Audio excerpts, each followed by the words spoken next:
Gente, muito boa tarde, tudo bem? Ó, começando uma nova geração aqui no nosso podcast, né? E eu sei a pergunta que você está fazendo aí. Quem é esse cara que está falando aí? Bom, meu nome é Marcos Sancler, sou ator, comediante, produtor de eventos, tá? E agora apresentador do PovoCast, que estamos recomeçando a partir de agora, né? E hoje estamos com o nosso convidado, professor Elvio Costa. Boa tarde, professor.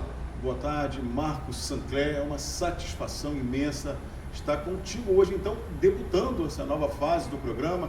Eu quero saudar aqui a todos os ouvintes, aqueles que acompanham o PovoCast, e espero aqui corresponder a essa expectativa de reabertura, né, de reinício. E todo reinício é assim, expectativa de todos. Então, esperamos aqui que essa conversa, esse nosso colóquio, esse nosso bate-papo possa aí chegar ao coração daqueles que nos ouvem e fidelizá-los aqui conosco.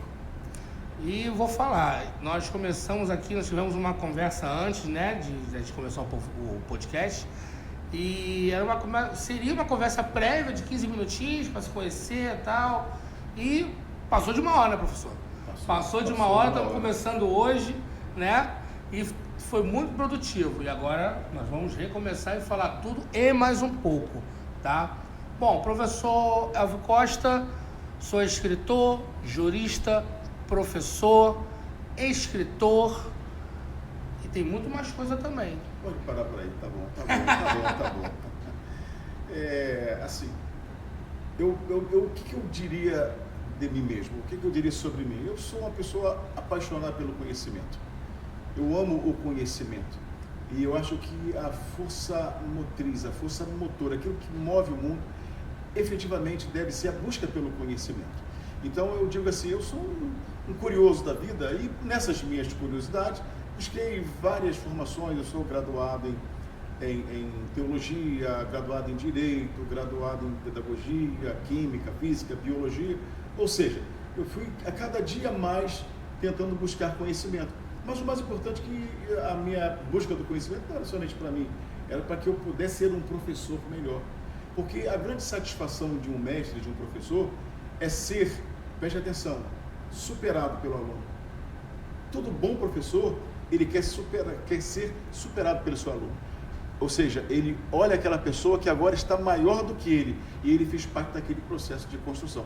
Então é isso que eu sou, alguém que busca o conhecimento, e na busca desse conhecimento, construímos aqui esse livro, e é o objeto hoje principal da nossa conversa, Pelos Caminhos da Fé. E é isso que a gente pretende falar. É isso. Então, hoje, o professor Elvio Costa vai lançar, né, em primeira mão, vai dar aquele spoiler, né, nem tanto também, né, professor, né, do livro Pelos Caminhos da Fé. Uma coisa que hoje, na minha opinião, né, professor, não sei se o senhor vai concordar, é raro hoje no nosso convívio, né, a fé, o amor próprio, a empatia, ela é uma coisa hoje que está faltando muito, né? E o senhor lançando esse livro é mais uma opção para a pessoa tentar resgatar e entender o que é fé, né? Na verdade, tem muita gente que não entende o que é fé, né? O que, sabe, Sancler? Marco ou Sancler? Marco Sancler. Tanto faz. Sancler. O que às vezes afasta o leitor de temas como temas religiosos é especificamente a religião. E é um paradoxo, porque a religião deveria aproximar, trazer o leitor para si, mas a religião, por causa de suas tendências às vezes pessoais, distorce aquele que é o grande objetivo. A religião é bem diferente de espiritualidade, como nós falamos na coxia, na conversa anterior. A religião, ela é menor do que espiritualidade. Espiritualidade é maior. Todos nós temos a nossa espiritualidade. Eu manifesto a minha espiritualidade através da minha religião. Ou seja, todo aquele conjunto de fenomenologia religiosa que me apetece, dos quais eu gosto, com os quais eu me identifico, me fazem então seguir a determinada religião. Mas a religião é simplesmente isso, uma forma de eu manifestar a minha espiritualidade. Assim como eu sou um cristão protestante, também e manifesto a minha espiritualidade dentro do meu conjunto de dogmas religiosos, uma pessoa que segue a uma religião de Umbanda, alguém que serve uma religião espírita, também está da mesma forma manifestando a sua espiritualidade. E às vezes essas tendências por nomes religiosos nos afastam do objetivo maior, que é o relacionamento, é o interrelacionamento de pessoas. A fé, ela faz isso, ela tem esse objetivo.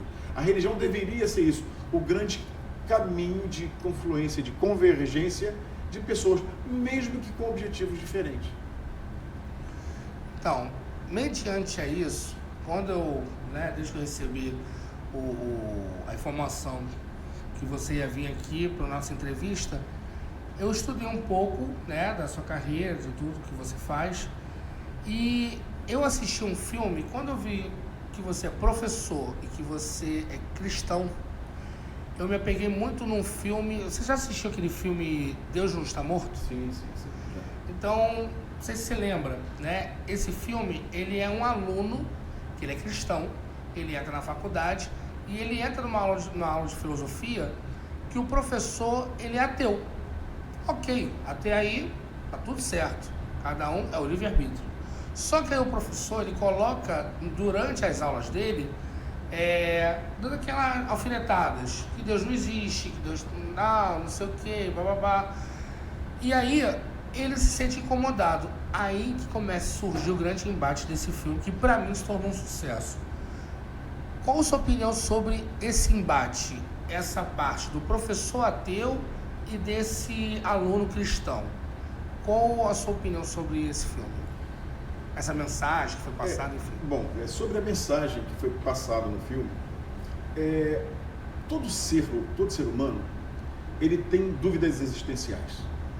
As dúvidas existenciais, elas existem desde que o homem é homem. Questões existenciais, por exemplo, quem sou eu?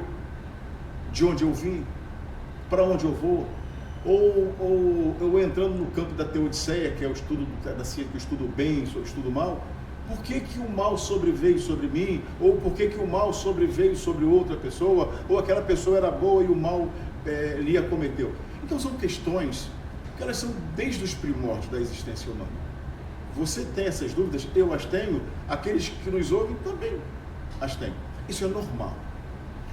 Mas o que acontece nessa questão do ateísmo é que para aqueles que creem num conjunto dogmático da religião cristã, protestante especificamente, houve um tempo no qual Deus revelou-se ao homem plenamente, que foi o momento do Éden, o momento da criação, e o homem pôde ter contato pessoal com o seu Criador. A criatura relacionando-se com o Criador.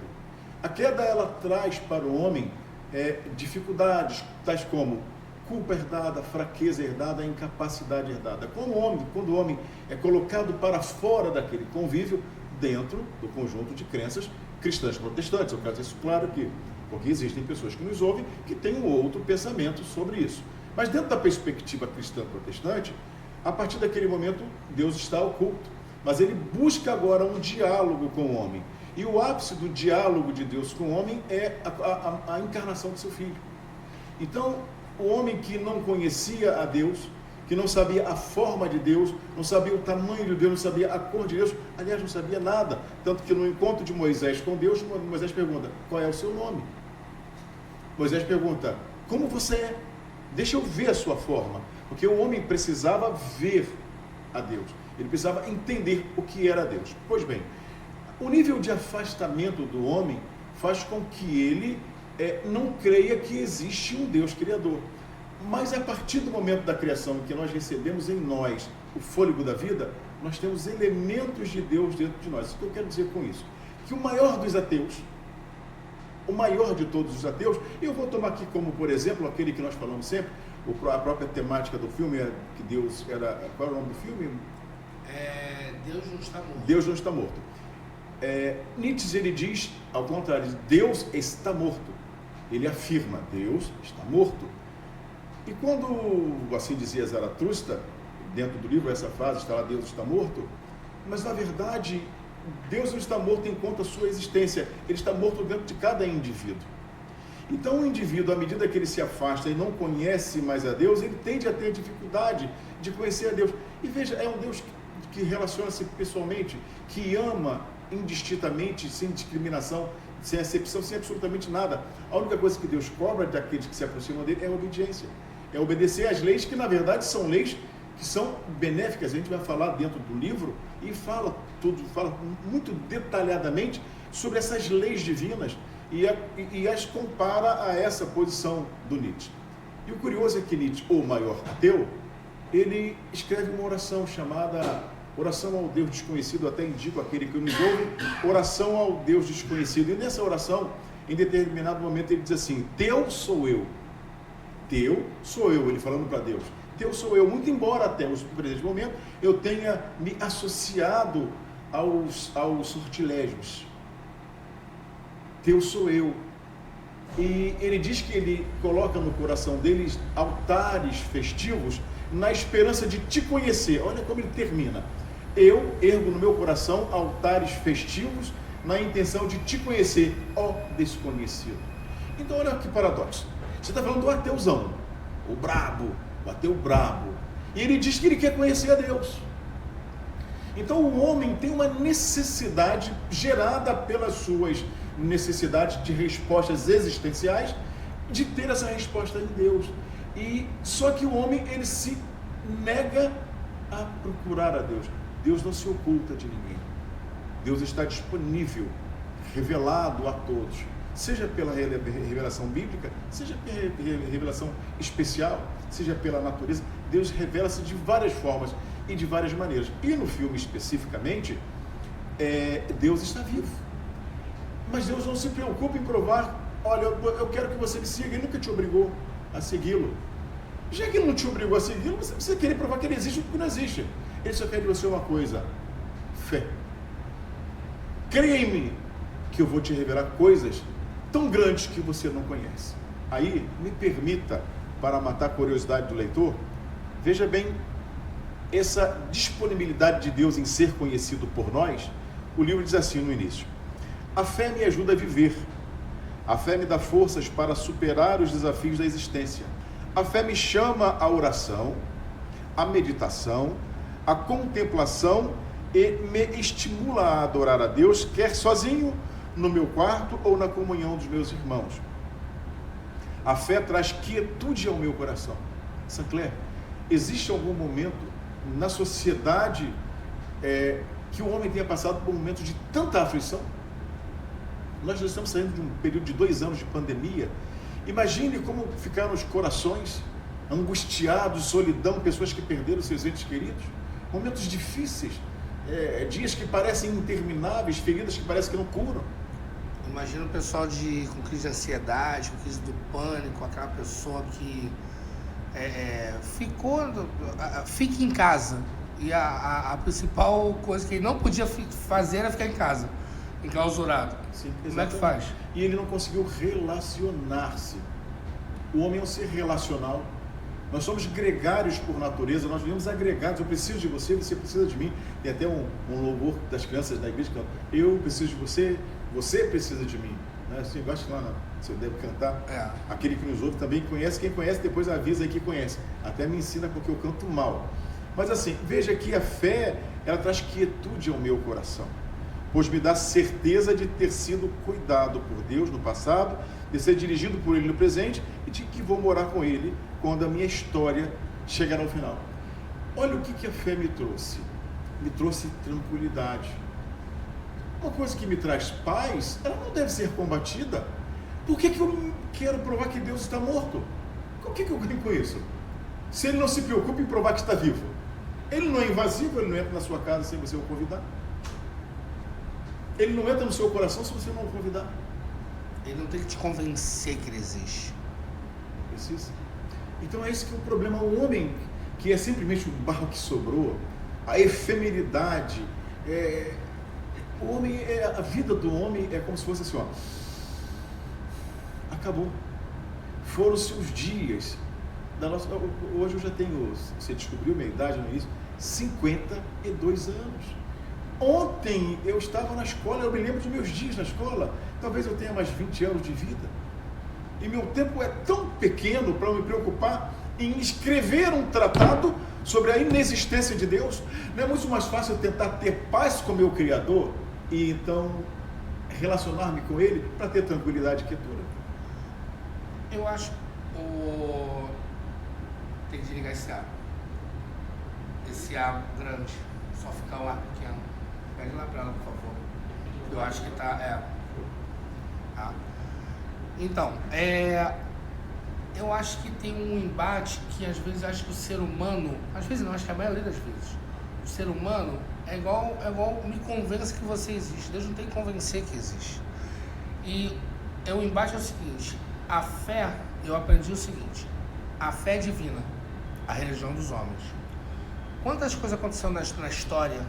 Inquisição, matança, e acontece até hoje, que as pessoas levam o nome de Deus, né?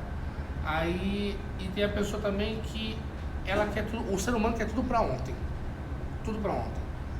E eu aprendi o seguinte: Deus dá o que você quer. Não, perdão, desculpa. Deus dá o que você precisa, não o que você quer, né? E é tudo no tempo dele, né? Só que hoje a pessoa quer... Eu acho que a gente pode conquistar tudo na nossa vida, só que tudo no tempo de Deus. Quem acredita em Deus, acredita. Quem não acredita, o tempo, entendeu? Tudo no seu tempo, entendeu? Só que você tem que se agarrar em alguma coisa. A gente se agarra em Deus, que é a nossa crença, né? E para almejar isso um dia. Quando vai vir? Não sei, entendeu? A palavra agora, né, dá um spoiler da nossa vida, né? A gente não quer saber o futuro. Vamos trabalhar aqui, porque como é que você quer chegar a ser um CEO de uma grande empresa se você nunca trabalhou na parte menor? Não foi nem a que aí você vira patrão, não vira líder, que é uma diferença muito grande, né? O seu patrão e o seu líder, né? O líder tem muito mais chance dos próprios funcionários ao redor, né?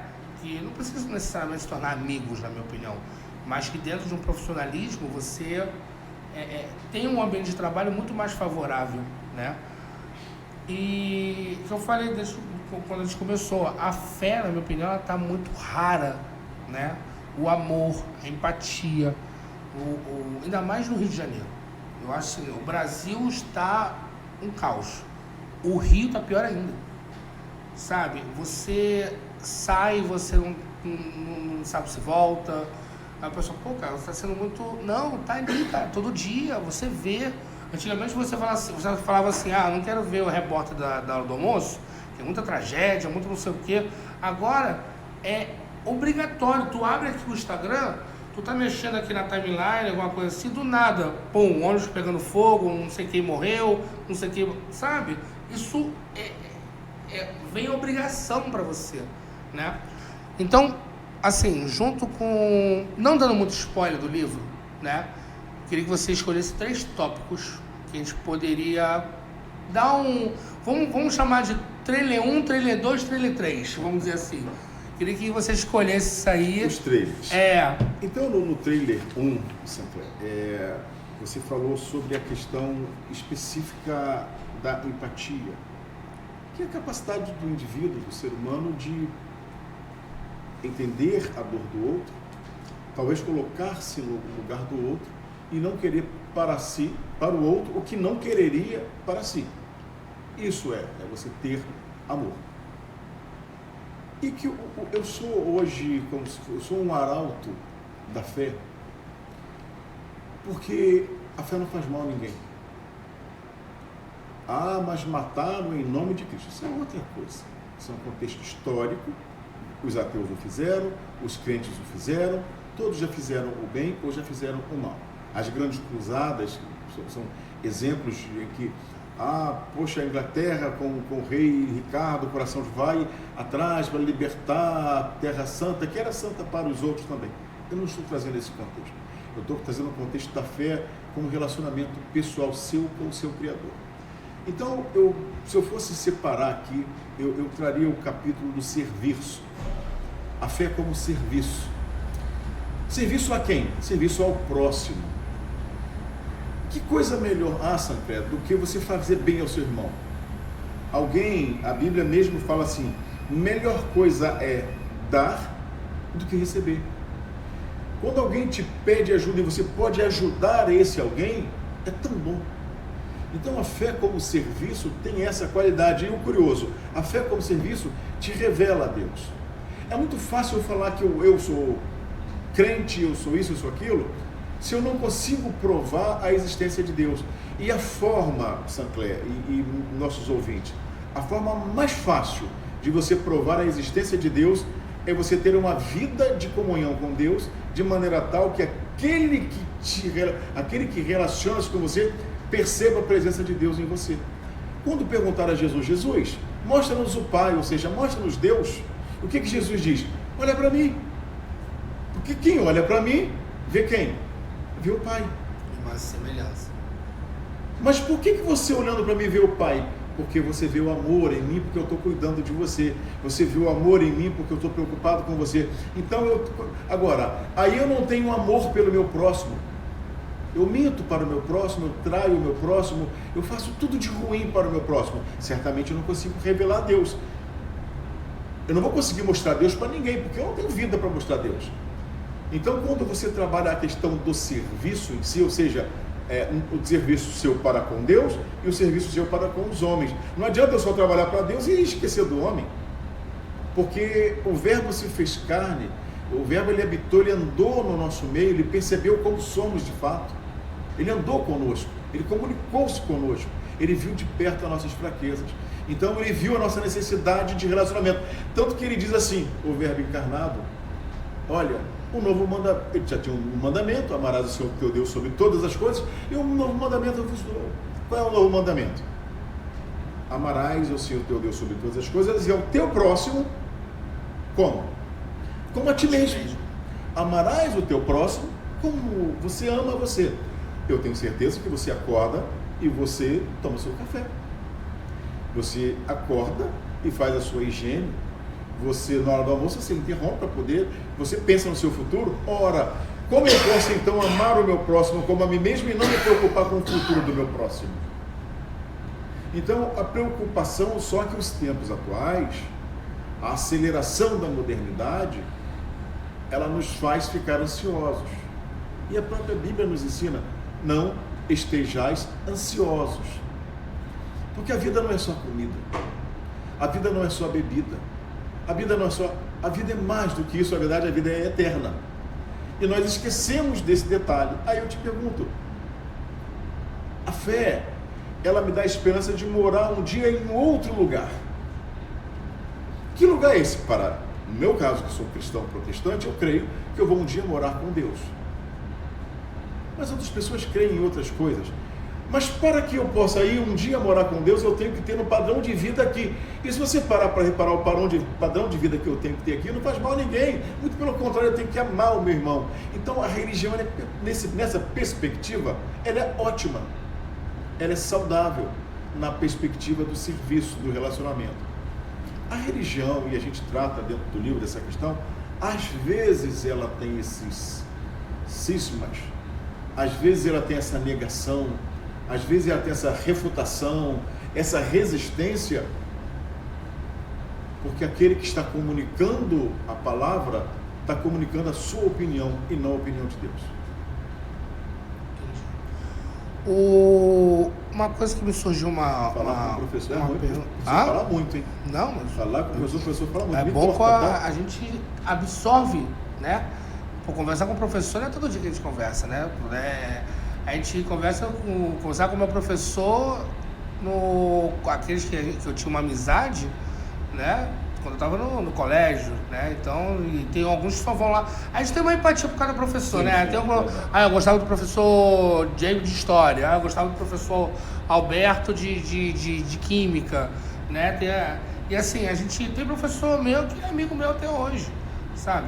E é assim, não querendo sair muito é uma classe, um ofício, um dos mais desvalorizados no Brasil. Que eu acho que seria uma coisa, não é puxar sardinha para qualquer coisa não. Eu acho que se hoje eu sou ator, se hoje eu tenho meu segundo grau, se hoje eu tenho qualquer formação que eu tenho na minha vida, foi um professor que me ensinou. E hoje, sabe, isso é completamente descartável. Vou falar o Brasil em si, né? O Brasil não valoriza o professor, né?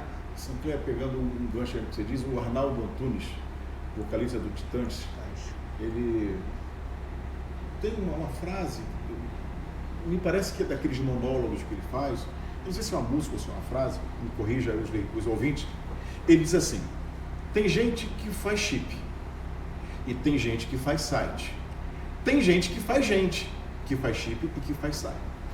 Você entendeu a profundidade? Tem gente que faz chip e tem gente que faz site, tem gente que faz chip e que faz site. Então, antes daquele que faz o chip, que faz o site, que são coisas fantásticas, olha que coisa maravilhosa, que tecnologia é o chip que está dentro desse telefone e que me leva a um site. Mas antes disso teve um professor que me alfabetizou. Antes disso teve um professor que me corrigiu. E a fé, inclusive, ela nos orienta a estudar. Dentro do livro você vai encontrar isso. Porque dentro do conjunto da fé dos hebreus, o garoto também completa com 12 anos, eles vão estudar a palavra, eles vão se preparar na palavra. Eu tive uma experiência muito engraçada, talvez alguns deles que nos ouvem, até se eles podem depois fazer um comentário, isso aconteceu, olha, marcou a minha vida, Sinclair. Eu estava na primeira série, antigamente, long time ago, muito tempo atrás, era a primeira fraca, a primeira forte, primeira A, primeira B, não tinha esse negócio. Eu estava na primeira B, primeira A. Eu já ouvi falar, que eu tenho 28 anos, né? Eu já ouvi falar sobre isso aí. Eu estou com 32, então... Os antigos falavam isso aí, escreviam em paredes. Bom, aí a minha professora chamava-se Fátima, veja, eu lembro o nome dela até hoje, e eu tinha 6 anos de idade. Ela era uma negra, muito bonita, muito maquiada sempre com a unha muito pintada, e ela me alfabetizou. As primeiras letras eu escrevi meu nome com ela. Eu sou filho de pastor, meu pai era o pastor da cidade, Senhor Jardim. E era muito conhecido na cidade. Antigamente só tinha o delegado, o padre e o pastor. Era assim, né? As autoridades municipais, né? O delegado, o padre e o pastor. Alta Compadecida, né? Isso, Alta Compadecida, isso aí. Então só eles eram as autoridades. E eu estava na escola. E eu tinha um menino, eu não vou falar o nome, que vai que numa desses da vida, mas aquilo foi uma lição que para a minha vida ficou. E tinha um amigo oculto. E aquelas coincidências eu o tirei e ele me tirou. E aí foi na hora de entregar o presente, eu dei a ele um meião muito bonito. Meião caríssimo, belíssimo para aquela época, né? Um meião de jogador da seleção brasileira, década de 80, 70 neles outra vez no Brasil, a gente achava que ia ser tri de novo. E dei os 3 presentes juntos. E na hora que ele foi me dar o presente, adivinha o que ele me deu? O professor Elvio, ele deu presente de meia, mas ele está falando que é uma meia da seleção brasileira e tal, porque na verdade nenhum de nós gostamos de receber meia. Ninguém gosta de receber meia. Desculpa, mas tudo bem, mas foi da seleção brasileira, ok. Agora essa meia aqui, Jairzinho fez o gol na Copa de 70. Aí é outra meia. É um outro patamar de meia, né? É um outro nível. Eu trouxe o Luiz da questão. Isso aí. É uma meia da seleção. E eu trouxe. E sabe o que ele me deu? Adivinha? O pessoal de casa deve estar pensando. Adivinha o que ele me deu? O pessoal aqui da coxinha, o que vocês acham que ele me deu? Cueca. Não, antigamente a cueca. Você lembra daquela cueca que vinha no 3 cuecas no copinho? A gente estuda tanto, gente. A gente faz todo um grupo. A gente tudo. Continua aí, só opera, filho. Pelo amor de Deus, cueca. Meu Deus. Meia agora com cueca. Agora, lembra daquelas meias que vinham 3, num negocinho 3? Isso não lembra. Mas ele me deu Os antigos falavam isso pra mim. Ele me deu um pente. Vovô falar. Vovô. Eu ganhei um pente. Era meia de link e calça de tergal. Que chute. E ele me deu um pente. E para despertar a minha ira de vascaíno, que sou, era um pente do Flamengo, aquelezinho, pequenininho, que vende assim na banca, aqueles pentinhos, preto. Aqueles taxistas que faziam assim. Isso, esse, do Alberto, esse. Eu tinha uma criança, né, não tinha discernimento das coisas. Eu queria que ele me desse um presente tal como a grandiosidade do presente que eu dei. Então eu esperava algo, no mínimo, ou outra meia, outro meião daquele maravilhoso. E ele era um garoto muito humilde, família paupérrima, e ele tinha hérnia umbilical, e o umbigo dele era proeminente, e ele era apelidado da forma do bullying, daquela de Natal, por causa, parecia com uma laranja Natal. Eu peguei o pente, preste atenção, joguei no chão. Me perdoam os leitores, mas eu tinha 6 anos e meio. Escreva nos comentários. Eu fui castigado. Depois a história você vai ver que eu fui castigado. E joguei o pente no chão. Fátima, minha professora. Eu lembro do cheiro da professora. Porque aquilo me marcou. Ela agarrou minha orelha de forma didática pedagógica, pegou essa orelha direita, que é um pouco maior do que a esquerda. Você pode reparar. Por causa do puxão da professora Fátima, entendo. A Fátima puxou a minha orelha, me levou até o chão de forma carinhosa, de modo tal que eu pudesse pegar o pente e entregar na mão do jovem. Carinhosa. Vai pegar isso agora e devolver pra ele. E eu... Agora! Prontamente, eu entreguei. Depois desse pedido carinhoso, por favor. Não satisfeita com essa correção, ela disse-me o seguinte: agora você vai ficar sem o pente, porque o pente vai ficar com ele. É dele o pente agora, porque você não merece o presente que ele te deu. Para meu azar, Saint-Clair, para meu azar, a minha casa, ela ficava, era quase que parede com a escola. A Fátima, conhecendo o pastor da comunidade, agarra minha orelha e me leva minha orelha até em casa, sem soltar, não estou mentindo não, sem soltar minha orelha. Chego em casa, Dona Laide, minha mãe, o que é isso? Ele fez isso, e o que mais? As do fim. Rapaz, eu já entrei com aqui, ó, na nuca. Pá! Tomou um se liga, né? Hoje as corta, pedala Robinho, é o pedala Robinho. Bom, depois daquilo, meu pai também completou a sova à noite, que ele estava trabalhando, à noite completou. Mas eu nunca mais destratei ninguém. Pô, mas também recebeu uma correção em 3 parcelas? Não tinha como também, né? Não, mas hoje em dia... O garoto pegou ainda o peito e falou, também vai ficar calvo. Quer ver? Vai ficar calvo. É Davi também. Rolou aquela praga. O quê? Eu vou cancelar o programa agora.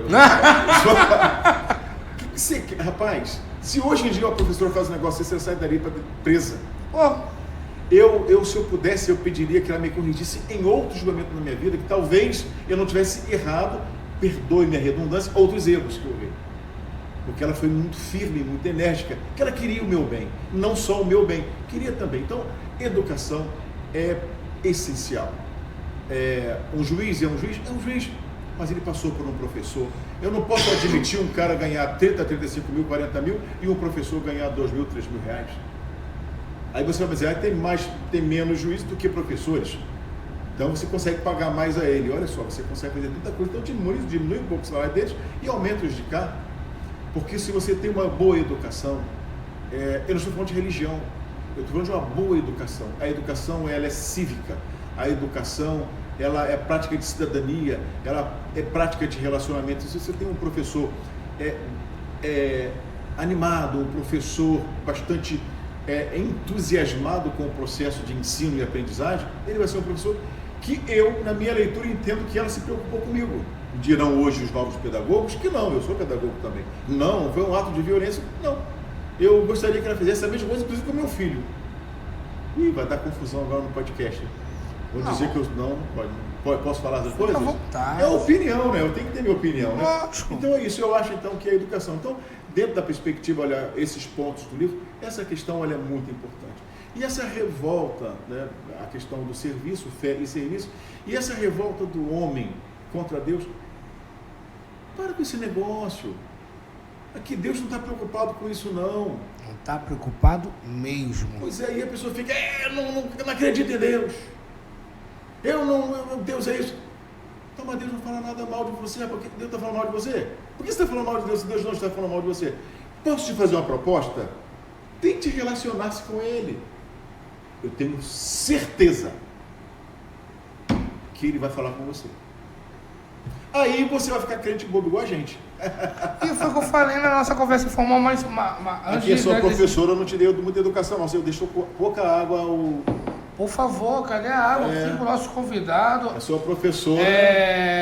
Eu vou falar, vou chamar Fátima. O Alex. Eu vou chamar Fátima. O Alex era o garçom do Jô Soares. Eu vou aplicar. O GB vai ser o nosso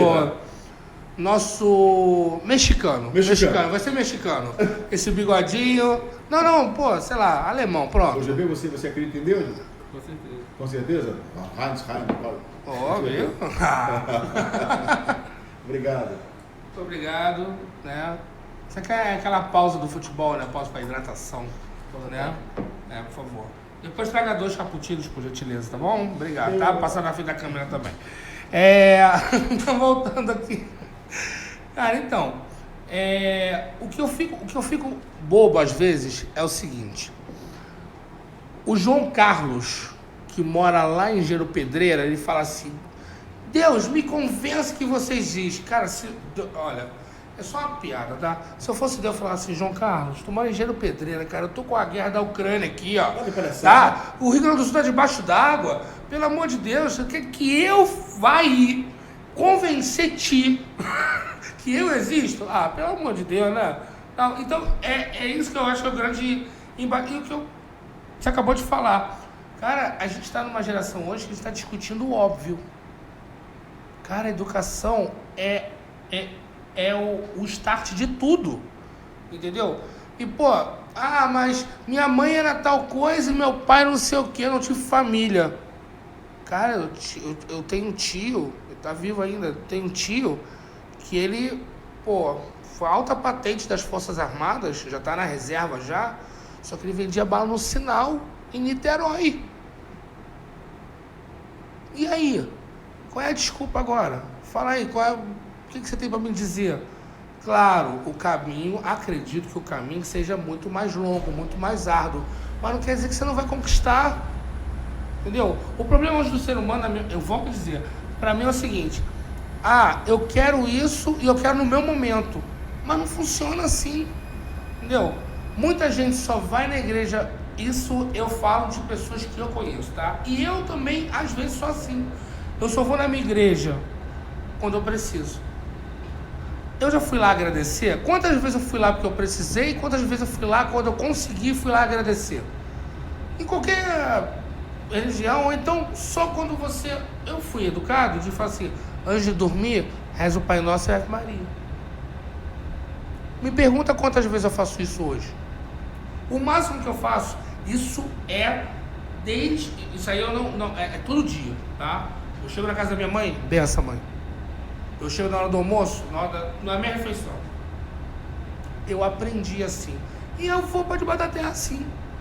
Sabe? É a forma que hoje, assim, minha, né? Uma pergunta: que mal isso faz? Nenhum. É o que eu tô falando. Por que eu vou criticar isso? Exato. Esse é o problema. E tem gente que olha você fazendo isso e te olha como um ET. Hoje... Não é o ET de Varginha, não. Te olha e fala... Que isso, cara? Entendeu? É estranho para as pessoas hoje. O óbvio hoje, o normal, né? De fato, tudo bem, a gente passou de geração, existe uma geração agora, beleza. Então, se você não entende isso que eu estou fazendo, me respeita. Respeita minha opinião, minha crença, respeite minha opinião política, respeite minha opinião de futebol, me respeite. Entendeu? Não tem aquela... Qual é a frase? Meu respeito começa quando o meu termina, não tem? Mais ou menos por aí, né? Então, assim, cara, é só um entender até onde o outro pode ir. Entendeu? Mas essa é uma questão, assim, entrando na temática específica do livro, o leitor que tiver a curiosidade de conhecer um pouquinho do livro, ele vai perceber que o que nós tratamos nessa obra é uma teologia integral. O que é teologia integral? É você tentar entender Deus à medida que Ele se revela em você, numa perspectiva completa, de corpo, de mente. Eu preciso integralmente buscar o meu relacionamento e as respostas que eu preciso. Quando eu não tenho a resposta, é que gera o problema. Eu vou te dar um exemplo. Você manda uma mensagem de WhatsApp para uma pessoa. Aí a pessoa não te responde o WhatsApp. O que você vai falar? Sem educação, não me respondeu, eu estou esperando a resposta e ele não me falou. Todas as respostas de Deus, elas estão disponíveis. Todas. Todas as respostas às questões existenciais, elas estão encerradas na Bíblia Sagrada. E eu desafio qualquer pessoa a, desprovido de preconceito, ou seja, de conceitos anteriores, dizer assim: Deus, eu quero te conhecer. Vem de coração aberto. Vem de coração aberto. Eu te desafio, faça isso. E você vai ver que Deus, em toda a história, Ele se revela. Ele se revelou no período do Velho Testamento como o Deus Criador. Aquele que cria, que mata, que dá vida, que tira a vida. Ou seja, Ele mostrou o poder que Ele tem. Mas já no Novo Testamento Ele se revela com uma outra perspectiva. Ele é o Salvador. É o Deus que resgata o homem perdido. E essa é a revelação que permanece. O que Deus quer de todos nós é que nós voltemos a ter a imagem e semelhança dele. Porque nós perdemos isso com a queda. A queda tirou de nós a semelhança com Deus. Seja a semelhança física, quanto a semelhança moral. Nós somos seres morais. E a nossa moral, a moral na perspectiva cristã, é uma moral que oriunda a partir daquilo que são os preceitos que Deus considera certo como errado dentro do canon, dentro da palavra. Veja bem, ali a ética cristã diz assim: não matarás. Poxa, isso é ruim? Por que eu não posso seguir essa ética? Não adulterarás. Poxa, é ruim isso? Por que a pessoa, o homem ou a mulher, quer ser infiel? Ah, não, eu quero dar vazão a minha... Aí você está querendo fazer o seguinte: você está querendo reduzir um Deus todo-poderoso ao seu descontrole sexual. Você quer enquadrar Deus no seu descontrole. Então, o que há de errado dentro do mandamento que diz: a vida foi eu que dei, eu dou, eu tiro a vida? Até porque são 10 mandamentos, não são 10 sugestões. Falar: não, a oitava eu não vou fazer, não. Deus, desculpa aí, mas a 3 até faço. Vamos lá. É mandamento, não é sugestão. Não cobiçarás a mulher do teu próximo, não mentirás. O que é? Me explica, se é uma coisa errada. Não cobiçarás hoje, naquela época, é o talarico de hoje, só pra você entender, tá? Não talaricar, né? Tá entendendo? Eu não sei o que é isso, não. Tudo bem. É a geração de hoje. Por que eu vou me revoltar contra isso? Se eu for um lascivo, se eu for um ladrão, se eu for uma pessoa boa, os 10 mandamentos são fantásticos, cara. Não tem problema nenhum. Nenhum. Mas não. Eu quero viver do meu jeito, então eu quero impor a Deus a minha vontade, Elvio. É aí que está o problema. Aí, nesse caso, Deus vai te ignorar. Ele não vai se revelar a você porque você não quer. Você não aceita aquilo ali. O primeiro passo de qualquer pessoa que quer relacionar-se com Deus é crer que Ele existe. É o primeiro passo. É o momento zero da caminhada cristã. Crer que Deus existe. Ponto. Diz assim: cogitus ergo sum, penso, logo existo. Deus tem outra forma, diz assim: locus ergo sum, falo, logo existo. Falo com quem? Com você, criatura. Eu me relaciono com você. Mas eu falo: tudo bem, bom dia? Não. Eu falo de forma imanente. Ou seja, o Espírito Santo, quando você estuda a Trindade, ele é procedente do Pai. O Filho é gerado no Pai e o Espírito Santo é procedente do Pai. O Espírito Santo que procede do Pai é aquilo que Deus, quando ele sopra em nossas narinas, ele sopra a vida. E você vive. Ok? O homem viveu. O homem não consegue reproduzir a vida. Ele consegue clonar a vida. Ele não consegue, do nihilo, do nada, fazer vida. Ele não consegue. Ele consegue reproduzir algo que já existe. É a questão do clone. Mas ele, do nihilo, ou seja, faça-se luz, ou dê-se a vida, ou crie-se, ele não consegue fazer isso. E se você e o nosso ouvinte perceber... Mas aí eu vou botar agora o senhor no... Vou chamar até de senhor agora. Agora chamou de senhor. O homem não pode criar vida. Deixa eu me arrumar. Mas aí o homem e a mulher, vai lá, naquele momento íntimo.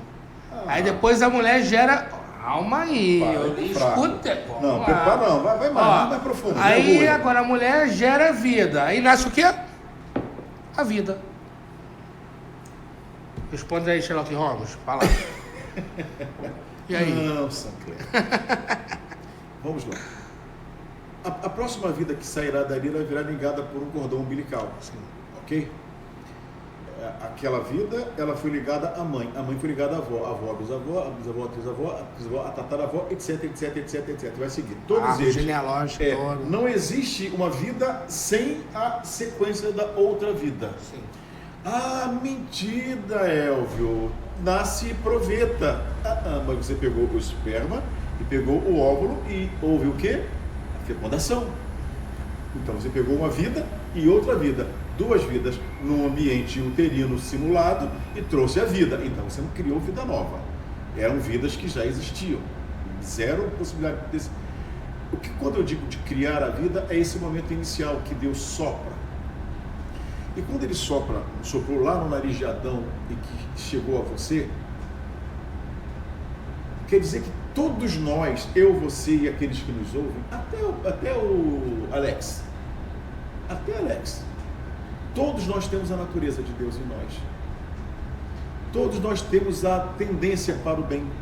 Todos nós temos a tendência para o bem, muito embora algumas passagens bíblicas e alguns teólogos e alguns filósofos digam que o homem nasce mal e a sociedade o ajusta. Outros dizem que o homem nasce bom e a sociedade o corrompe. Mas numa perspectiva de que Deus, ele amou, eu herdo de Deus a sua capacidade moral de fazer o bem, ou seja, a natureza de Deus, ela está em mim. A natureza de Deus está em todos os homens. Então eu tenho que buscar a me identificar e encontrar a natureza de Deus em mim. O quanto de Deus há em mim? Às vezes tem muito pouco. E esse pouco de Deus é que fazem os homicidas. Quanto mais distante de Deus, maior é a degradação humana.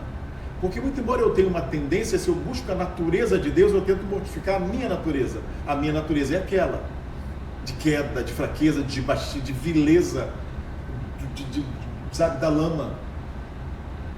Mas a tendência de Deus são as coisas altas, as coisas mais elevadas, as coisas espirituais, não são as coisas carnais, profanas, mundanas.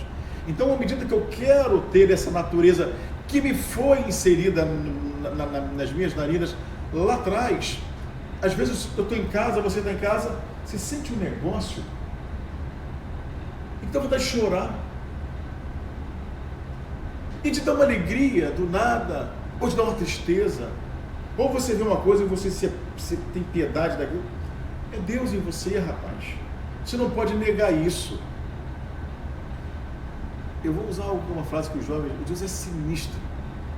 Ele é muito perfeito. Para a gente encerrar esse pedacinho, olha bem. Para aqueles que conhecem a história em que no momento no qual Moisés ele está em Horebe, no Monte Horebe, e ele se encontra com Deus, né? Deus aparece. Moisés, meu filho, tira a sandália dos teus pés, porque a terra que tu pisa é santa. A voz de Deus era do chiconismo. Moisés. Eu não sei porque eles fazem essa voz assim. Mas deve ter dado medo. Deus deve estar assim, cara, não fala assim. Que é isso? Coisa de gente humana. Coisa de humanos, perdão. Então Deus fala assim para Moisés. Aí Moisés, que foi criado no Egito, em um panteão de deuses egípcios, ele lá vê Anubis, que é um homem, é um deus com corpo de homem e cabeça de cão. Ele vê Osíris, ele vê Ra, ele vê deuses com nome e deuses com forma. Agora ele ouve a voz de um deus, que é o Iavé, e pergunta então a pergunta mais lógica: como é o seu nome? Uma vez que os outros deuses têm nome. Palhaçada, Moisés. Para que eu vou falar meu nome?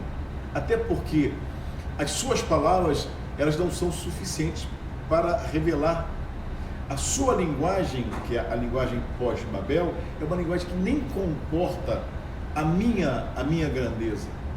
Então eu sou. Diga-lhes que eu sou. Se eu sou, eu não dependo de você para que eu exista. Ah, tá bom, senhor, eu vou quebrar seu galho. Você foi grosso comigo, mas eu sou humilde. Que arrogante. Você foi arrogante. Não vou deixar passar. Mas como é que eu sou? Como é que sou? O senhor é gordinho, o senhor é magrinho, o senhor é pretinho, o senhor é branquinho? O senhor como é que é? Moisés, você está enchendo meu saco. Aí pega Moisés, segura Moisés, bota Moisés, chato Moisés. Toma esse cajado aí, mano. Aí pega e passa.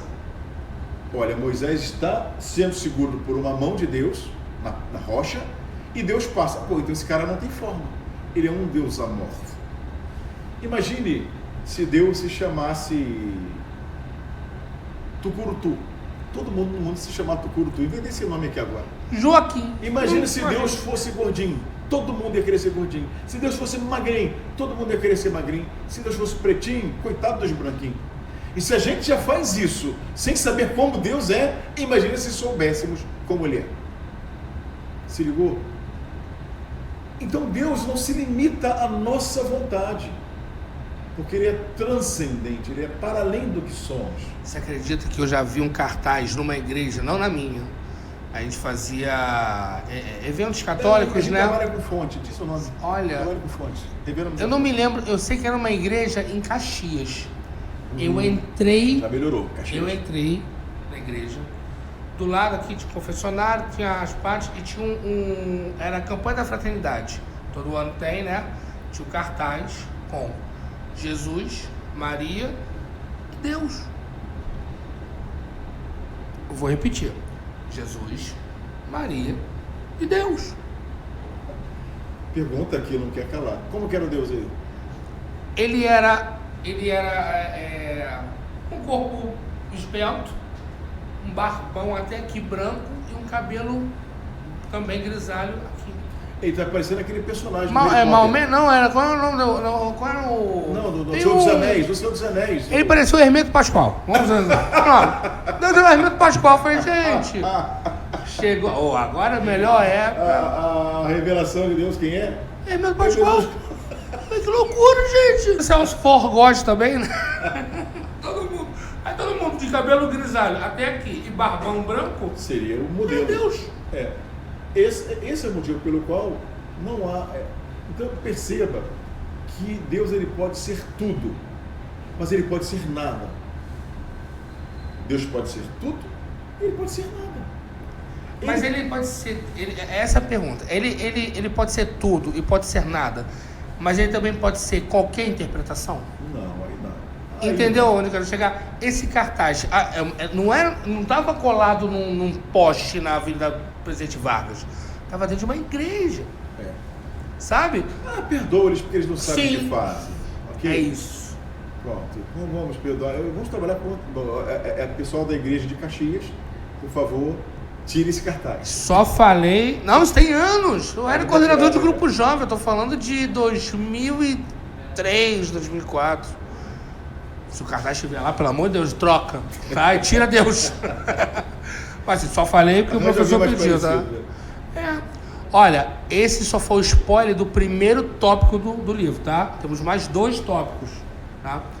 Então, vamos pro nosso segundo spoiler. Sim, nós trabalhamos com fé e serviço, falando sobre fé e serviço, e a questão a gente entende, também a gente entra muito na questão da fé para a salvação, que é a fé soteriológica, que te leva a ser, a ter a vida eterna. Eu não sei se você já leu um livro, eu acredito que também os ouvintes devem ter lido, ficou muito conhecido esse livro, chama-se A Revolução dos Bichos, do George Orwell. É um livro muito fantástico. Eu uso esse livro nas aulas de teologia, porque é uma fazenda e tem um movimento chamado animalismo, etc. E os animais da fazenda tomam o controle da fazenda, em determinado momento, estou fazendo uma sinopse bem resumida, e eles tomam o controle da fazenda e dizem o seguinte, que 2 pernas é ruim, 4 pernas é bom, os animais quadrúpedes. Ele cria o animalismo, né? E o livro tem uma série de críticas, é fantástico, até a nível de indicação, eu indico esse livro. Mas eu quero me ater a um personagem do livro, que é um cavalo chamado Sansão. E o cavalo Sansão é o bicho mais trabalhador da fazenda. E existe um corvo chamado Moisés, não por acaso, e o corvo era o único bicho que saía da fazenda e voltava para a fazenda. Ele saía e ele dava notícia das coisas que aconteciam fora da fazenda. Então, eles só sabiam do que acontecia fora da fazenda por informação do corvo Moisés. E o corvo Moisés contava para o cavalo Sansão que se ele fosse um bom cavalo, se ele fosse um cavalo trabalhador, se ele fosse um cavalo correto, digno, ele, quando morresse, ele ia morar na montanha de Torrões de Açúcar. Então, o céu dos cavalos e ele comeria torrões de açúcar todos os dias. Então esse era o prêmio por ele sofrer em vida. A crítica que se faz à religião é essa, porque você cria um contexto no qual as pessoas têm que ter um padrão de vida para que possam adquirir a vida eterna. E esse padrão de vida, normalmente, ele vai contra os desejos dessa pessoa, ou seja, as vicissitudes, as suas tendências naturais. As pessoas têm tendências. Então, o grande detalhe é passar pela existência resistindo a essas vicissitudes. Aí eu trago o caso do advogado do diabo do filme, no qual o Al Pacino, que representa o diabo no filme, fenomenal, ele diz assim: Deus é um sátiro. Pô, Deus é um sátiro. Eu sou seu amigo, diz o demônio. Eu te amo desde que eu te conheci, eu sou o maior fã da humanidade. Deus foi lá, botou uma árvore no jardim e disse assim: olha, não come. Eu estou no meio de vocês, ele está lá em cima. E ele faz isso, e ele provoca essa. Eu tenho certeza que muitas pessoas pensam nisso. Por que ele botou a árvore lá, se era para não comer? Ainda fala: pô, isso é sacanagem de Deus. Ele queria que você caísse para te ferrar. Eu te amo, eu estou aqui com você, ó, eu sou fã de vocês. Mas o que ele provoca são as tendências, é a vileza, é a tendência vil e baixa, que Tomás de Aquino inclusive fala sobre essas tendências nossas. Já o mal que existe, que jaz em nós, ele é uma perversão dessa substância perfeita que é em nós. Ele trabalha em cima da fraqueza. Isso, então aquilo que são as nossas tendências, e sempre é tendência, como disse aqui mais uma vez, a vileza. Então, quando Deus, nessa perspectiva de tentar te resgatar, ele te ama. Ele quer que você volte ao convívio dele, porque parte dele está em você, que é a vida. Eu te dei a vida e eu tiro a vida. Porque a vida que está em você, ela veio de mim. Eu te conheço mais do que qualquer outra pessoa. Inclusive, eu sei que você não acredita em mim. Mas eu te amo mesmo assim. Eu disponibilizo para você a possibilidade de crer em mim, para que você possa ter a condição de viver eternamente comigo. Por que nós reclamamos tanto, Sancler? Sempre dos nossos problemas. Do que se queixa o homem? Queixe-se cada um no seu pecado. A nossa luta é contra aquilo que arranjamos de problema. É BO que a gente arranja durante o dia. Deus não arranja BO, veja bem. Tudo que Deus dá é bom. O sol é graça comum, ele esquenta a mim e a você. Eu não preciso ter dinheiro. Ele aquece a mim. A chuva, ela molha a mim e molha a você. O copo da água vende. Aí eu não tenho dinheiro para comprar água, eu fico, eu não tenho dinheiro para comprar água. Mas aí a culpa é do homem, não é de Deus, pô. É do egoísmo do homem. Então a culpa é do homem. Aí você vem de tradição católica, meia culpa, meia máxima culpa. A culpa é minha. A culpa maior é minha. Todos os fracassos humanos, a culpa é nossa. E quando você reconhece isso, você passa a reconhecer-se fraco. Nesse momento, nesse ato em que você abre uma brecha, aí você começa a poder ter um relacionamento com seu Criador. Aí ele começa a te responder aquelas dúvidas que você não consegue responder, as questões existenciais. E a maior dúvida que você vai ter é a seguinte: para que serve fé? Para que fé? Qual é o fim da fé? A Bíblia responde: o fim da fé é a salvação. E o que é salvação? É eu voltar a ter a comunhão com Deus, seja em vida e seja após a vida. Eu voltar a viver eternamente com Deus. Esse é o convite. E, cara, que maldade é nesse convite? Por que eu vou brigar com uma pessoa que está me convidando para viver eternamente com ele? Você entende que a revolta do homem é palhaçada? Fiquei zangado agora, você viu? Ficou meio bravo. Não, bravo, acho que ficou um pouco exaltado. Exaltado. A palavra é exaltado, exaltação. Assim, a nossa conversa até agora foi do ser humano indagar a Deus. Sim. Eu agora vou fazer como se, assim, é um exemplo, né? como Deus indagando a nós. Tá bom, vocês já fizeram um monte de perguntas, não foi? Indagando se eu existo, não existe, beleza. Esses problemas que vocês arranjam, vocês acham que estão lidando com um dos dons mais preciosos que eu dei para vocês, chamado livre-arbítrio? Esse livre-arbítrio que eu dei para vocês, eu vou dar um exemplo. Tem um filme chamado Todo Poderoso, que é um filme de comédia, né? O Jim Carrey. Sim. Quando o Morgan Freeman, que é o Deus, fala assim, tu quer ser Deus? Tá, tu vai se resolver. Tá de boa. Ó, um dia, 24 horas até Deus. Aí ele vai, haha, sou Deus. Aí ele faz de tudo. Só que a única coisa que ele pediu para ser Deus, que ele queria para ele, era a menina lá que eles se gostavam, só que tinham terminado e tal. Ele chega na hora lá que ele sobe e fala assim, volta pra mim! Ela, tá doido, cara? Quer dizer, ele pode quase tudo, ele só não pode interferir no livre-arbítrio. Então, será que o que Deus deu pra gente, o livre-arbítrio, nós estamos conseguindo falar de uma forma bem normal, lidar com esse livre-arbítrio? A gente está sabendo, porque a gente, como você falou, 90% dos problemas que a gente tem que resolver são que a gente mesmo arranja.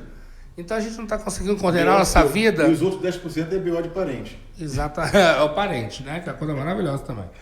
Né? Então, esse livre-arbítrio, né, que ele deu pra gente, será que... Eu não vou nem fazer piada com isso, nada não. Porque seria... Eu falar assim, Deus falar assim, será que foi uma boa ideia ter dado livre-arbítrio pro ser humano?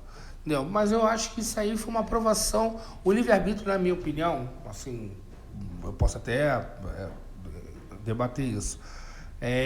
Eu acho que foi uma forma de... Foi uma coisa muito boa que ele deu pra gente, porém foi uma forma de provação. Toma aí, deixa eu ver se você sabe lidar com isso. Entendeu? Minha visão. Não sei se tem uma visão diferente. Se tiver, eu queria muito... você fala sobre isso antes do segundo spoiler. O que acontece nessa perspectiva da liberdade de escolha é que lá atrás no Velho Testamento ele diz assim, olha, eu ponho diante de vós duas coisas, eu ponho a bênção e ponho a maldição.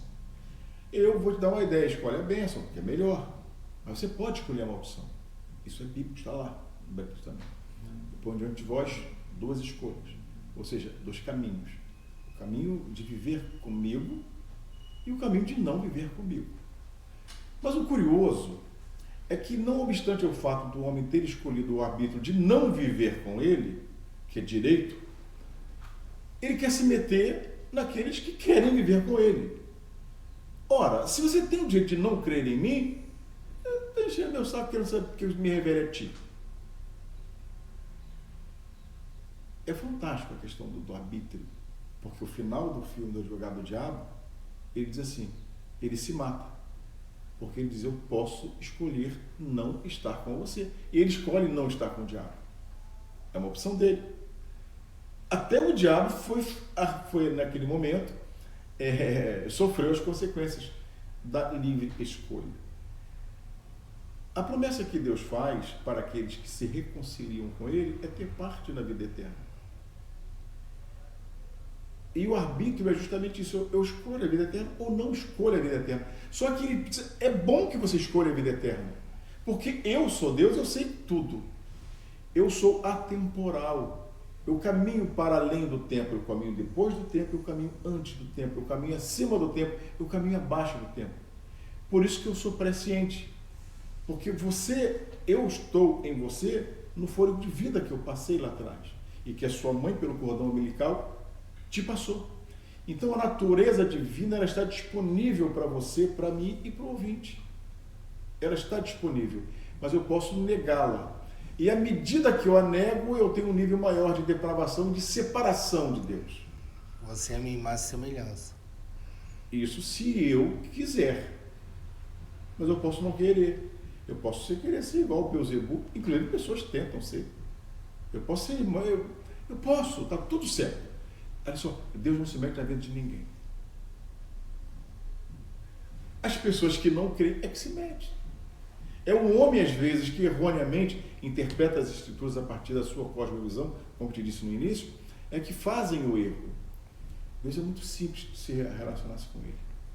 Se tem uma coisa simples, Sancler, é o relacionamento com Deus. Todo homem quer saber a vontade de Deus. Qual é a vontade de Deus? A vontade de Deus é que você seja uma pessoa semelhante a Ele. Aí eu vou então buscar os atributos morais de Deus. Quais são os atributos morais de Deus? Justiça, santidade, etc. Então eu tenho que buscar esse padrão. E quando eu busco esse padrão, eu sou um cidadão melhor. Todo cristão tem obrigação de ser um bom cidadão. Todo cristão tem obrigação de ser um bom cidadão. Agora, nem todo bom cidadão tem obrigação de ser cristão. Você não é obrigado a ser cristão, mas se você quiser ser, cristão, a sua obrigação é ser um bom cidadão. O mandamento está aqui. Então, o que há de errado? Já que, como te disse, que a frase de Goethe diz que a história da humanidade é a luta da fé contra a incredulidade. O mundo está sempre brigando com Deus, quer brigar. Para com isso. O livro tem um filme, eu gosto muito de filme, estou diante de um cineasta, tem o Anjos e Demônios e tem o Código da Vinci. O Anjos e Demônios, o Carmalengo, que é o menino que é o assistente lá do Papa, do candidato ao Papa. O Código da Vinci é uma loucura, né? Ele diz assim, eu não sei se é o Código da Vinci, e ele diz assim, que quem é mais ignorante? O homem que não consegue definir um raio ou o homem que não respeita o poder desse raio? É o relacionamento do homem com Deus. Eu não consigo entender o poder de Deus, não consigo definir, mas eu respeito Deus. Se eu não consigo definir e não respeito, eu sou um ateu, eu estou desrespeitando Deus. E o que Deus faz com você? Nada, você continua vivendo do mesmo jeito. Ateu. Assim, é uma doideira, não? Aí a ciência fala outra coisa. O ser humano só respeita o que ele teme. Aí muita gente indaga. Deus tinha que ser mais enérgico. Aí o pessoal chega e fala, Deus ele é mais, ele é bom ou ele é mais justo? Ele é mais bom ou ele é mais justo? Tem um livro, Caminho do Sucesso. Existe ele é mais do que... Eu vou entrar nela, eu estou fazendo introdução com o livro. Sim. E existe um livro, esse livro, acho que Caminho para o Sucesso, eu fui escoteiro, então é um livro que os escoteiros liam, né, na minha infância. E ele narra a história de um náufrago que chega numa ilha. E quando ele chega numa ilha, ele vê um totem de uma divindade.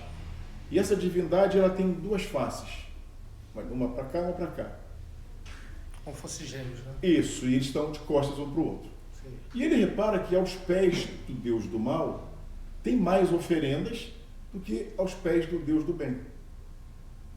Ele tinha uma carranca que representava o Deus do mal e a outra carranca que representava o Deus do bem. E ele percebe que na carranca do Deus do mal tem muita oferenda. E na do Deus do bem, tinha uma ou duas. O que você acha que aconteceu? Por que você acha que o Deus do mal tem mais adoradores tem mais oferendas do que o Deus do bem? Porque eles só respeitam a pessoa que eles temem. Porque eles têm medo da maldade que o Deus do mal pode fazer com eles. Então, o que eles fazem? Eles tentam aplacar a ira do Deus do mal diuturnamente. Ora, e o Deus do mal pode ser aquele vulcão que eles não entendem. Pode ser aquele vulcão, então eles sabem que tem que fazer um sacrifício. Qualquer coisa ruim que acontecer então é ira do Deus do mal. Mas o Deus do bom é gente boa, do bem, que para com isso, fecha comigo, que eu fecho contigo. Finge que está adorando ele, acalma ele que eu te perdoo. Pois bem, só que isso não existe. Porque quando eu te disse que falei da queda do homem, a queda ela trouxe algumas consequências para o homem. A culpa herdada, ou seja, eu sou culpado em Adão. Culpado de quê? De desobedecer a Deus. Eu sou fraco, eu sou incapaz. Se eu sou tudo isso, inclusive eu já sou condenado. Porque Deus olhou para a terra e não viu um justo sequer. Então o homem não tem a justiça nele mesmo. Ele tem a justiça como um atributo de Deus que pode, à medida que ele quer se aproximar de Deus, aí ele pode passar a ser justo, passar a exercer a justiça. Mas o amor de Deus, ele está disponível na fé salvífica. Então eu digo o seguinte, é só você vir. Mas a justiça de Deus, ela impera à medida que quando você também não terá direito a participar dessa herança. Porque em Adão, o homem fez o quê? O homem comeu do fruto da árvore da vida. Quando ele come do fruto, ele rouba do fruto, ele vai lá e pega escondido. A outra árvore que tinha no Éden, que é a árvore do conhecimento do bem e do mal, ele tira, ele esconde essa outra árvore. O homem não come essa outra árvore. A consequência dele comer, ele come da ciência do bem e do mal, da ciência do bem e do mal ele come, e a árvore da vida ele esconde. E se o homem comesse da árvore da vida, ele viveria eternamente. O que Deus faz? Ele bota ao final dos tempos. Aqui é o início dos tempos, aqui é o final dos tempos. Essa árvore que está no início dos tempos, ela vai para o final dos tempos. Aí Apocalipse dirá assim, ao que vencer, darei de comer do fruto da árvore da vida. Vinde benditos de meu Pai, possuí por herança aquilo que está preparado desde a fundação, desde Éden. Então, herança é o quê? É um legado que alguém deixa para você. Então, eu ganho a vida eterna. É a justiça de Deus operando. Mas ela está preparada para todos, não só para um, está preparada para todos. Todos aqueles que se disponibilizam a tentar ouvir a voz de Deus. Então, essa é a justiça de Deus. E veja bem, a justiça de Deus ela foi posta uma vez e para sempre. Ela é inexorável. Isso que o homem semear, isso ele colherá. Ponto. Essa é a justiça de Deus. Não tem jeito. É a lei da semeadura. Você colhe. É a lei da semeadura. Eu não colhi aqui, mas será que você não viu? Eu não vi. Não, ele matou 25 pessoas. Mas será que ele consegue viver em paz? Ele, externamente você não está vendo que ele está. Mas será que essa pessoa tem paz? E a coisa mais importante da vida do homem do que paz? A paz que você consegue deitar e dormir. Imagine um homem que não consegue dormir por causa das suas coisas na mente. Ele é muito rico, ele é muito poderoso, ele é muito isso, ele é muito aquilo. A justiça de Deus, ela acontece aqui. O galardão, ele acontece lá. Não sei se eu consegui responder aquilo que era. A mim, sim, com certeza. Qual a sugestão aí do leitor, do ouvinte? Então, foi uma pergunta, só lembramos de Deus no momento de dificuldade? Foi aquilo que eu falei um tempo atrás, né? Mas quem foi que fez essa pergunta? Foi o... Tu não botou aqui, né? Quem foi? Foi tu, Fernando? Tá vendo, pessoal? Tá animado. Só lembramos de Deus no momento de dificuldade? Sim. Tá prestando atenção mesmo, né? Que eu já tinha perguntado e já tinha respondido certo, né? Sim. Ele tá com problema de memória, né? Não tomou remédio hoje não, tá, rapaz? Infelizmente, essa resposta é assim. Porque, olha só, você só lembra que você tem falta de ar quando falta respiração. Até esse momento agora, você não lembrava que você respirava. Só quando te falta o ar que você sabe que você sente falta do ar. Essa segunda aqui Bom, eu acho que o mal seduz, é isso? O mal seduz? Sim, o mal... Acabou de falar aqui do advogado do diabo, né?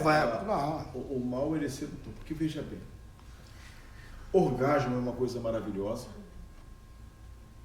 Comida gostosa é uma coisa maravilhosa. Comer comida gostosa é pecado? Não estou dizendo isso. Crime, agora cometi uma heresia. Caraca, eu tô um poço de pecado. Pois é, pecador. Não vou comer aquele hambúrguer, não vou comer. Deixa ele comer o que eu como. Então, se você dividir comigo, o pecado ele será perdoado.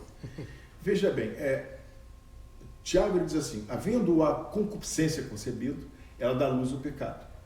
E o pecado sendo consumado gera morte. A concupiscência é a sua tendência, é aquilo para o qual você tende, é para onde o seu pêndulo vai, é para onde você caminha naturalmente sem consciência, sem juízo de valor. São coisas que você faz e que lhe apetecem, sem pensamento de culpa. A culpa só vem dentro com as consequências. Então, vamos lá. Você tem os 7 pecados capitais, que a Igreja Católica classifica, como os pecados que estão jacentes. E todos eles comunicam com a sua natureza caída. Todos eles. Glotonaria, lascívia. Então, são uma série de tendências que temos. Vaidade. No advogado do diabo ele diz: vaidade é o meu pecado predileto. Ele até faz uma paródia a Salomão: vaidade, tudo é vaidade. Ele diz que vaidade é meu pecado predileto. Porque a vaidade é terrível. A vaidade, a falsa modéstia, que é uma espécie de vaidade, é a mesma coisa. E ele ganha a humanidade pela vaidade. Não, eu sou santo, eu sou perfeito, eu isso, aquilo. É o que o advogado faz. Então, assim, aquilo que é relacionado às suas concupiscências te proporciona maior prazer, porque elas estão ligadas diretamente às suas tendências carnais. Por que é que o jejum é necessário? Justamente para mortificar a carne, as suas tendências. Jesus jejua justamente para que possa ter comunhão, ouvir a voz do Pai falando com ele. Tudo isso são necessidades. Então, tudo aquilo que mortifica a sua carne, Paulo diz assim, o apóstolo Paulo: miserável homem que sou, quem me livrará do corpo dessa morte? O bem que eu quero, eu não faço. O mal que eu não quero, esse eu faço. Olha que paradoxo. O bem que eu quero, eu não faço.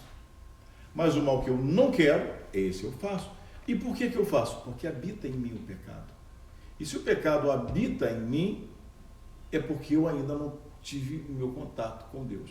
Depois que eu tenho contato e ouço a voz de Deus, Deus revela-se a mim, eu posso até pecar, mas agora não faz parte mais da minha natureza. E se eu pecar, eu tenho Jesus Cristo, o justo, aquele que me justificou. Eu sou justificado em Cristo. Surgiu uma pergunta na minha cabeça, antes de ter essa aqui, que passar por uma outra pergunta. É pecado. Mas o que é pior? Uma pessoa vaidosa ou uma pessoa que ela é falsa modéstia? Eu não sei. Aí eu não sei. E aí? Até porque o vaidoso, pelo menos, não é pelo menos, é ruim, né? Ele é pecador, ele é vaidoso. Mas pelo menos ele assume que é vaidoso. E tem o falso modesto, que está tentando te enganar que ele é vaidoso, mas tentando te enganar que ele é modesto. Mas o filme, ele é assim, a primeira parte do filme do Advogado do Diabo, o Keanu Reeves, ele é seduzido pela vaidade. O único advogado que nunca perdeu. Essa é a chamada dele, ele cai nessa. O advogado que nunca perdeu. Ok, vaidade. No final, que ele dá o tiro e que o tempo do filme volta, porque ele defende no início do filme uma menina, um assediador de uma menina que é culpado. E ele vê que o cara é culpado e mesmo assim, para não perder o caso por causa da vaidade dele, ele ganha. E ele não denuncia, porque ele poderia ter denunciado naquela hora o cara. Ele não denuncia. No final, quando ele volta, aí o repórter que o assediou no início volta e fala assim, cara... Aí ele renuncia. Não quero. Ele é culpado. Crise de consciência. Aí ele vai lá para o banheiro, todo feliz, consegui vencer o demônio. Não sou mais o advogado que nunca perde. Aí o repórter diz assim, rapaz, você é o primeiro advogado com crise de consciência. Você é um advogado correto. Você é honesto. Deixa eu fazer uma entrevista com você.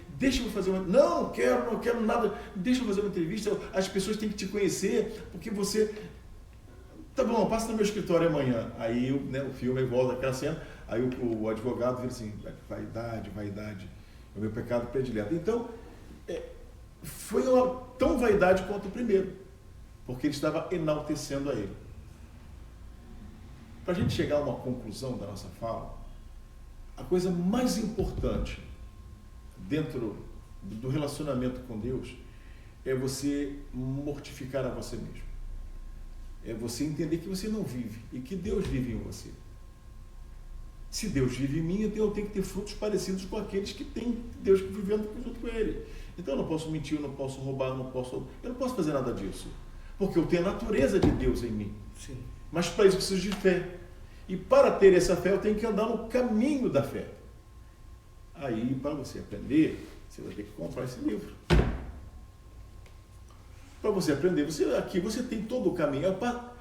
Eu diria o seguinte, na Igreja Católica, a catequese, né, que se faz, né, você vai catequizar, as igrejas protestantes chamam de discipulado. Essa é uma obra que eu, com toda tranquilidade, sem falsa modéstia, até porque é fruto de muito tempo de trabalho, muita pesquisa, é um livro que eu posso indicar perfeitamente para qualquer pessoa que quiser iniciar a sua jornada de fé. Qualquer pessoa que quiser iniciar uma jornada de fé, você não precisa ser crente não, tá? Precisa ser, eu quero aceitar Jesus, não tem que negócio, não é nada disso não. Comece a ler o livro de desafio, que no final você vai estar fazendo até corrente de oração. Eu também, eu vou entrar em outro tópico. Ó que eu desafiei, hein? Foi mesmo. Assim, tem muita gente que ele começa na teoria e depois vai para uma área prática. Onde eu quero chegar com isso? O Elvio, o professor Elvio, ele tem uma instituição beneficente, né? Em Itaboraí, né, professor? Né? E tem também um curso, né, de integração, de resgate, de capacitação, também em Itaboraí, né? Que é o FACES, né? A Faculdade FACES, né? E o Instituto Cooperado de Inclusão e Transformação Social. Fala um pouquinho pra gente aí sobre esse projeto, por favor. O Instituto ele nasce em 2014 como uma tentativa de incluir e transformar pessoas. Como tu disse, nosso público-alvo são pessoas em insegurança alimentar, aquelas pessoas que acordam pela manhã e não tem um copo de café para tomar. E são aquelas pessoas em vulnerabilidade social, ou seja, elas podem ser a qualquer momento captadas ou cooptadas pelo tráfico, pelo crime. Então essas pessoas nós tentamos trazê-las para dentro de um convívio profissional, as qualificamos em determinados cursos, no curso específico que você assistiu aquele vídeo. Se alguém tiver curiosidade, né, que nos ouve, se você acessar lá meu Instagram, professor Elvio Costa, Elvio com H, você verá os projetos, o andamento, o testemunho de pessoas até dentro desse projeto. Mas então nós pegamos essas pessoas, as qualificamos especificamente nesse curso em apicultura e a gente passa a criar, eles administram tanques para a criação de tilápia, rã e camarão. Hoje é só tilápia e camarão. E já a faculdade, uma faculdade que ela nasce com o seu primeiro curso de bacharel em teologia, é um curso de nível superior, mas temos outras, nosso foco é pós-graduação.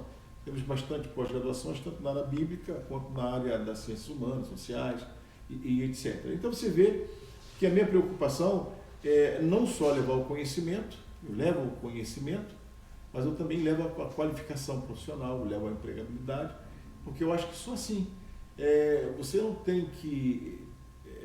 a cesta básica ela é útil, ela é um elemento até de caridade e nos ajuda e vai nos fazer muito bem.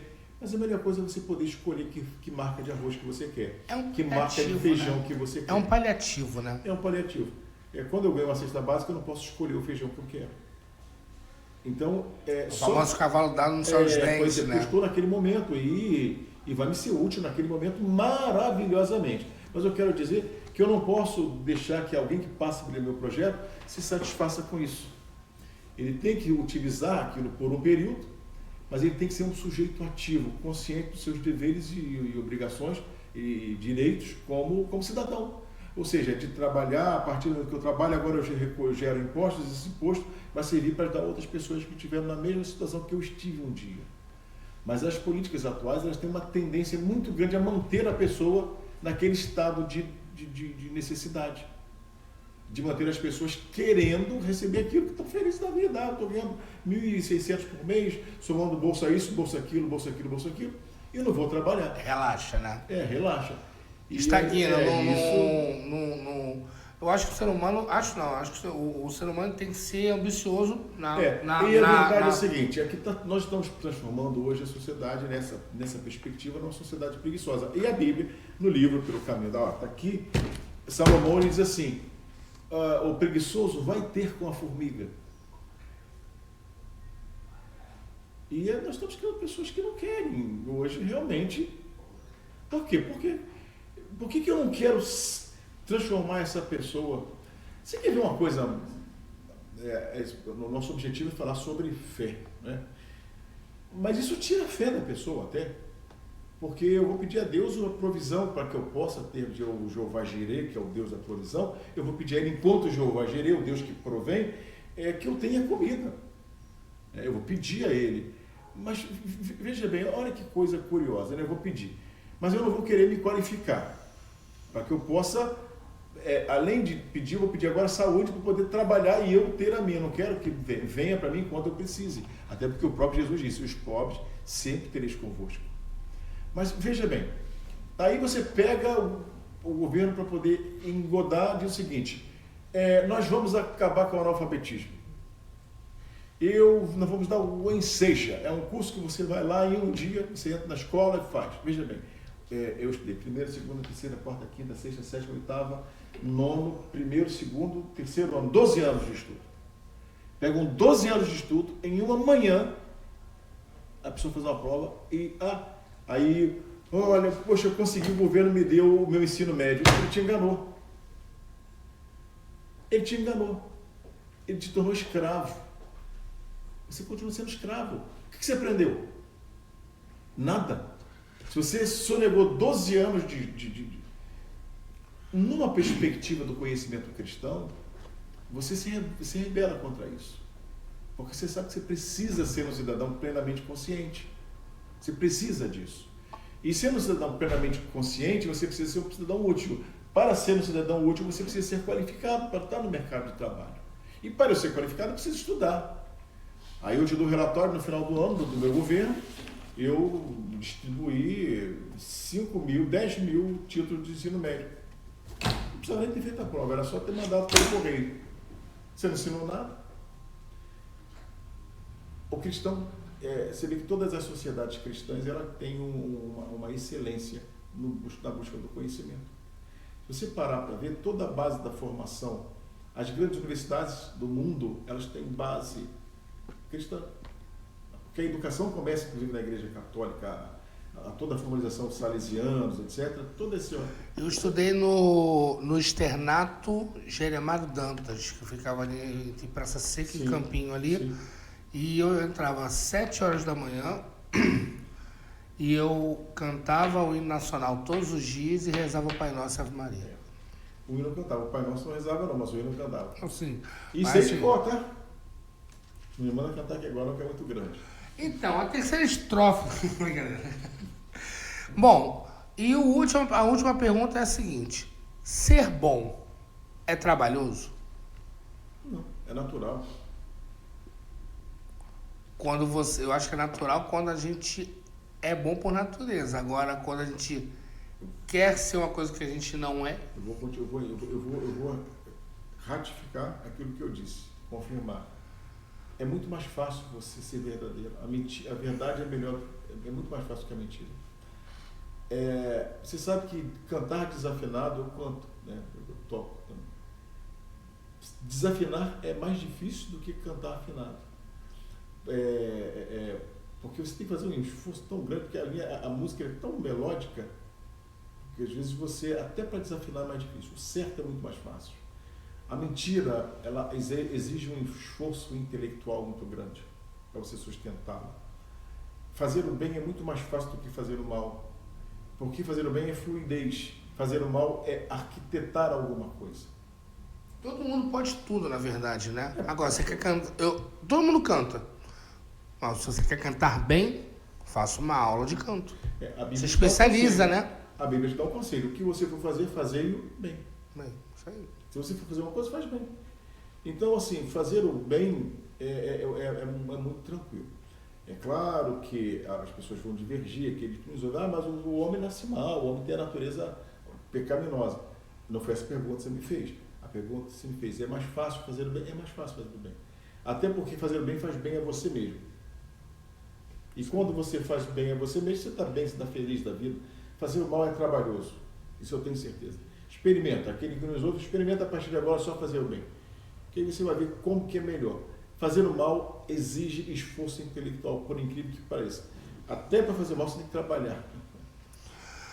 Professor, pelos caminhos da fé, Já tem data de lançamento? E aonde? Vai ser agora no mês de... É a segunda quinzena agora de junho. A data eu vou deixar depois disponível. A gente está reservando um espaço no Centro Cultural lá de Itaboraí, que é um espaço de onde eu sou de Itaboraí, moro em das Pedras de Itaboraí. E lá nós vamos fazer um lançamento lá. Mas eu vou, a partir do lançamento, ter aí uma peregrinação nas igrejas, em praças, como foi a nossa conversa, tendo bate-papo com as pessoas sobre a fé, sobre os caminhos, né, que levam à fé.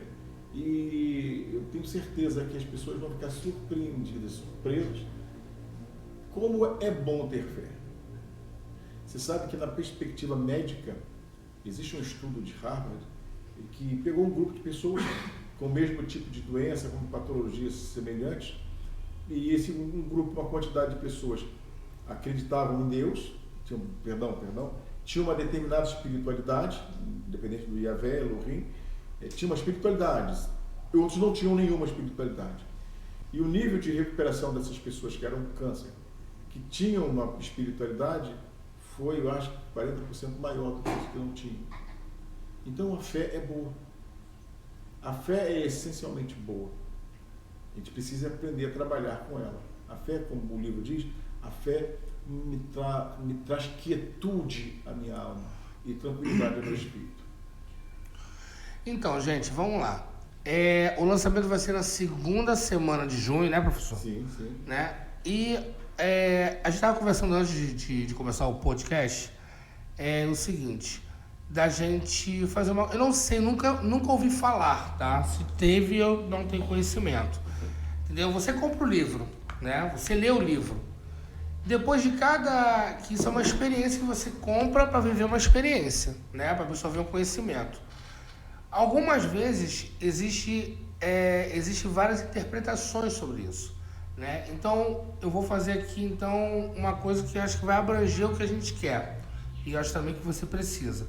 Nós vamos deixar o arroba do PovoCast, o meu arroba, o arroba do professor Elvio, que você que comprar o livro e ler ele e falar assim, tenho dúvidas. O que a gente faz? Isso na cidade do Rio de Janeiro, até onde a gente puder ir, né? Vem no meu Instagram, no Instagram do PovoCast ou do professor Elvio e, eu sou o fulano do lugar tal. Eu queria fazer aqui uma mesinha de debate. E a gente vê a melhor forma da gente marcar e ir e levar fazer esse debate sobre o livro, né? Você que leu e também as pessoas que às vezes têm várias interpretações também e gera dúvidas, né? Então, a gente, como o senhor deu a ideia antes do podcast, da gente fazer isso aí nas praças, em qualquer lugar. Eu acho que pode ser até numa casa de alguém. Não pode? De repente, sei lá, 10 pessoas querem. É só servir um... eu sou... me alimente e tá tudo certo, tá? Eu não sei o professor Elvio que ele vai, né, exigir, mas eu sou, né? Exigir? Um miojo, me dá 2 miojos, tá tudo certo, tá bom? Professor Elvio, eu adorei a conversa. Adorei. Olha, eu já quero lhe pedir já um exemplar, tá? Não é puxar saquismo, gente. Estou falando sério. Cara, eu vou esperar lançar, tá? Eu quero que o senhor me dê um spoiler depois, né? Certinho. E vamos marcar para quando lançar, ter um tempo e provavelmente te trazer de volta aqui. Sim. Eu agradeço muito, tá, a participação. Como disse, eu sou muito grato ao Alberto Amed, que cedeu aqui o espaço. O PovoCast é muito, muito bacana. É uma iniciativa muito tranquila, muito boa, muito prazerosa. Falar sobre fé é o que eu gosto de falar. Como eu disse, deixo à disposição o meu Instagram, o meu arroba professor Elvio Costa no Instagram. Eu respondo ali também, tá? Professor Elvio, tá? Que às vezes a pessoa é Elvio com H. Elvio com H. Elvio Costa... Que às vezes a pessoa Elcio, não, Elvio, né? H-E-L-V-I-O-N. Isso. Costa. Não, N não tem não. Elvio, perdão. Elvio. Viu? Elvio. Até eu errei. Foi normal errar. Então, Elvio Costa. E assim, eu fico à disposição, qualquer dúvida que tenha, eu posso aí responder qualquer questão. e disponível aí para qualquer outro encontro, para poder falar sobre esse tema que é tão prazeroso e tão leve de se falar. Professor, muito obrigado mesmo, tá? Olha, tirou várias dúvidas minhas, várias coisas que, assim, precisava de uma pessoa mesmo especializada para responder. E é sempre bom a gente debater isso. Muita gente fala assim, religião, futebol não se discute. Se discute. Eu acho que enquanto houver uma discussão saudável, né, tem uma esperança. Eu acho que quando está todo mundo calado, como eu falei mais cedo, é um monólogo, né? Então só o senhor falar e eu escutar, eu acho que tem que ter esse embate, teve perguntas de fora também. Eu acho que foi bem, hoje o nosso podcast foi bem... Começamos com o pé direito, né, galera? Né? Começamos com fé. Começamos com fé, tá? Então, pelos caminhos da fé, lançamento segunda semana de junho. Fiquem antenados aqui no nosso podcast, tá? Que quando tiver a data certa, né, o horário certo, o local, tudo, o professor Elvio vai passar aqui pra gente e nós vamos divulgar aqui também no nosso podcast, tá bom?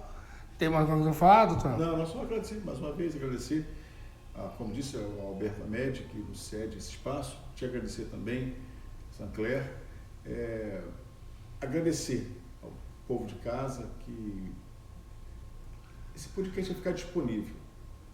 Aqui foi uma conversa, foi um colóquio entre irmãos, uma conversa fraterna, despretensiosa, não tinha pretensão de absolutamente nada, então de falar do que é o livro.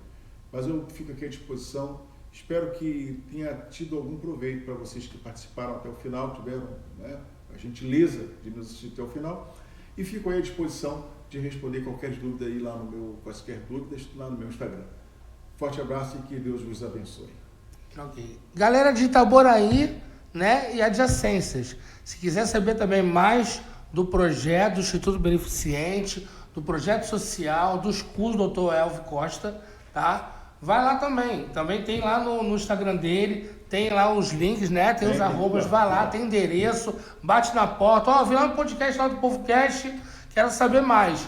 Quanto mais gente for absorver isso aí, gente, é melhor. Você tem um parente, um amigo, qualquer pessoa, tu passou na esquina e viu uma pessoa que tá lá, morador de rua, alguma coisa, vem comigo, entendeu? Mas, eu moro longe de Itaboraí.